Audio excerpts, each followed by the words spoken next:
When the last days were upon me, and the ugly trifles of existence began to drive me to madness, like the small drops of water that torturers let fall ceaselessly upon one spot of their victim's body, I loved the irradiate refuge of sleep.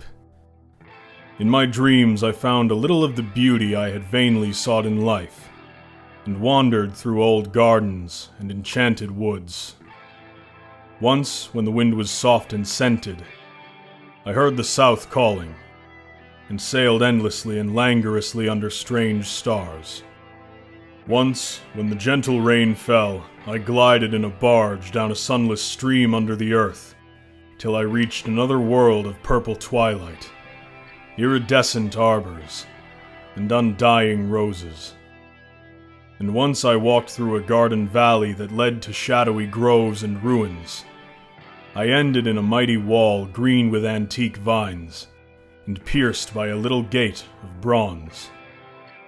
Many times I walked through that valley, and longer would I pause in the spectral half-light, where the giant trees squirmed and twisted grotesquely, and the gray ground stretched damply from trunk to trunk, sometimes disclosing the mold-stained stones of buried temples, and always the goal of my fancies was the mighty vine-grown wall, with the little gate of bronze therein. After a while, as the days of waking became less and less bearable from their grayness and sameness, I would often drift in opiate peace through the valley and the shadowy groves, and wonder how I might seize them for my eternal dwelling place, so that I need no more crawl back to a dull world stripped of interest and new colors. And as I looked upon the little gate in the mighty wall, I felt that beyond it lay a dream country from which, once was entered, there would be no return. So each night in sleep, I strove to find the hidden latch of the gate in the ivied antique wall, though it was exceedingly well hidden. And I would tell myself that the realm beyond the wall was not more lasting merely, but more lovely and radiant as well. Then one night, in the dream city of Zacharian, I found a yellowed papyrus filled with the thoughts of dream sages who dwelt of old in that city, and who were too wise to ever be born in the waking world. Therein were written things concerning the world of dream, and among them was the lore of a golden valley, and a sacred grove with temples, and a high wall pierced by a little bronze gate. When I saw this lore, I knew that it touched on the scenes I had haunted, and therefore read long in the yellowed papyrus. Some of the dream sages wrote gorgeously of the wonders beyond the irrepassable gate, but others told of horror and disappointment. I knew not which to believe, yet longed more and more to cross forever into the unknown land.